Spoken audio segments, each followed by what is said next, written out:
It's an orgy of energetic vampiring.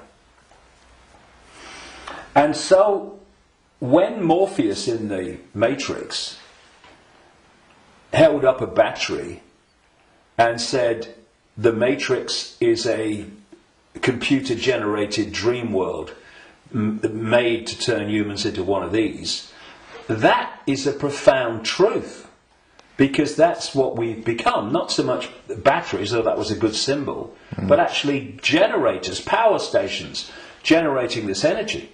So we have this situation, if we bring these strands together at this point, in my contention, that these perception programs are running through junk DNA, and the emotional software programs, biological software programs, are running through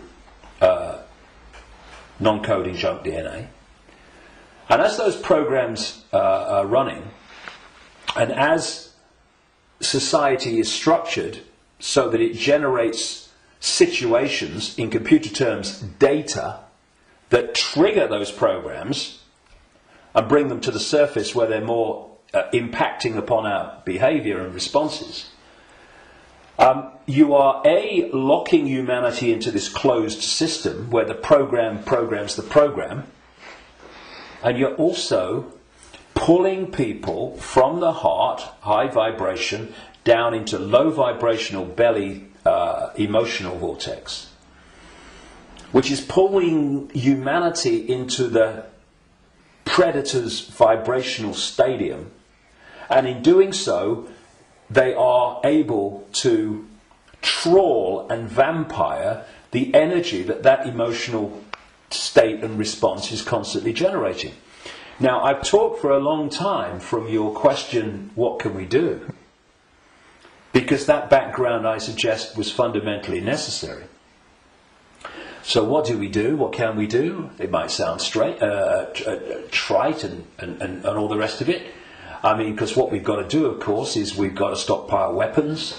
We've got to create human armies to fight against them, and we've basically got to try to do all the things to them that they do to us, right?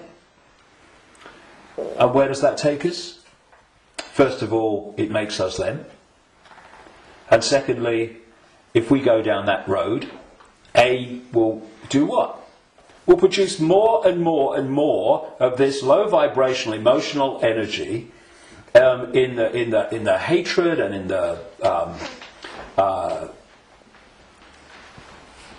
the anger that we produce. And we will also, if we go down that road, we will have symbolically weapons that manifest as a pop gun against state-of-the-art weaponry. So, although it's very macho and very, we've got to fight. I love Tony Blair once. He said, we've got to fight for peace. Sorry, can I just have some time to work that out in a darkened room, please? And it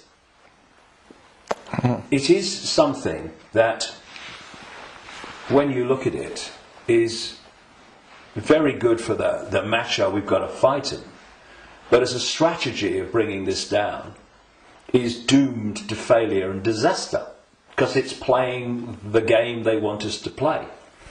And if you're in that macho mode, and you think the whole spiritual side of things and stuff like that is namby-pamby, airy-fairy, and a bit, soft, then what I'm going to say will make no sense. But if we are going to bring an end to something that has been created and perpetuated by something happening, then we can fight that something, or we can remove that something. And if you've got your finger in, a boiling pan of water, Well, you can turn the gas off, or you can literally take your finger out. In other words, instead of finding a solution to the problem, turning the gas off, not really a solution, your finger's still in there, you remove the cause of the problem. The cause of your problem burning in the water is because your finger's in the frickin' water. So remove it. Done. And if you look at any situation that we want to change, you will always find that removing what has caused the problem is always far more effective than finding a solution to the problem that you've caused. And so, we have this control system, we have this constant and gathering, expanding imposition and dismantling of people's lives financially in all these different ways. And we can say the solution is to fight the system and get out on the streets and fight and all this stuff. Or we can say, what has caused this reality that we are experiencing? So why not remove the cause of the problem? And this is not about fighting. It's not about macho man responses. It's not about shouting loud. It's about changing the way that we interact with reality. And in doing so, stepping out of the influence of the programs that have been running human perception and emotional response throughout known human history, and are creating the world that we live in. Because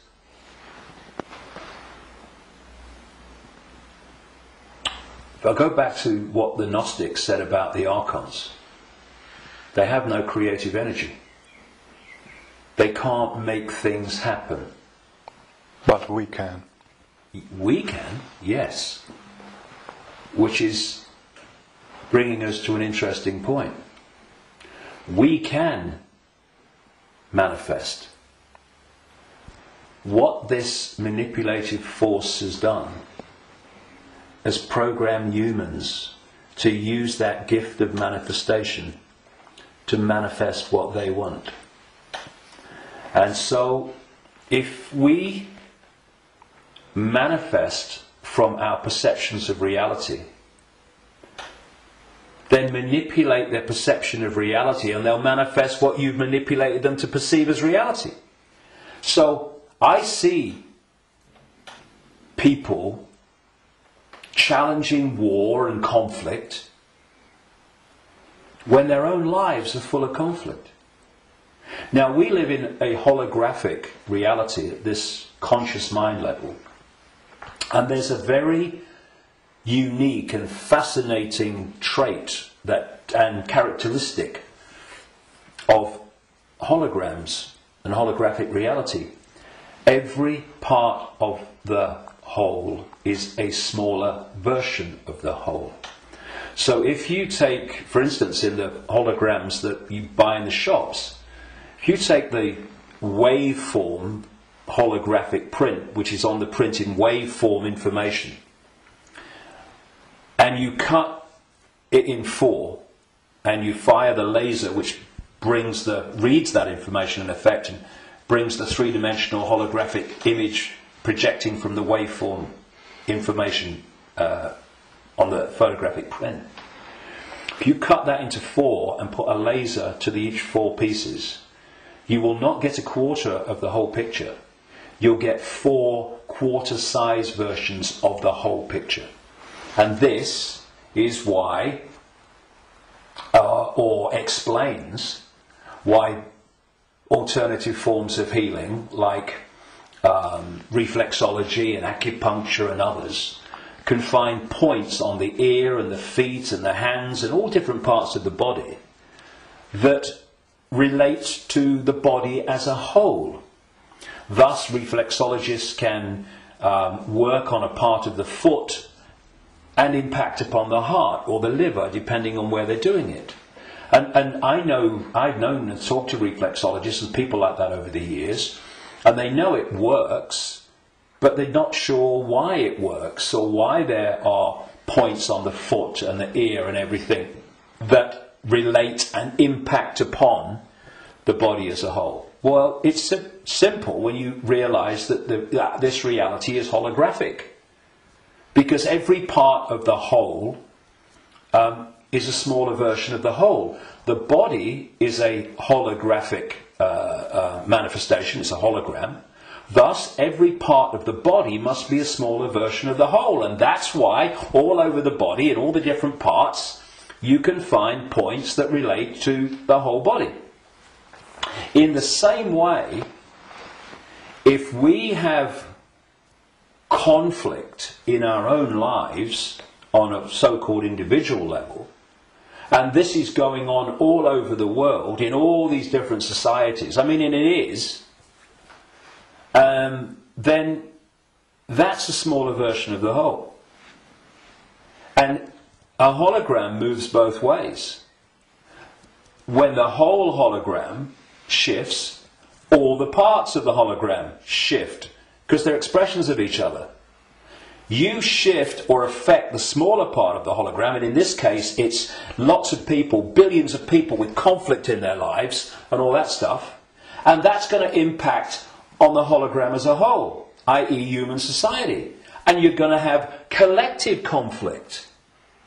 If we want to put the fire out of the whole, what we call human society and global experience, then we have to put the fire out in our own lives, because we are fueling the fire. We are creating the fire. This is why they want conflict and disruption at all levels of society, because they know that they're constantly impacting upon each other.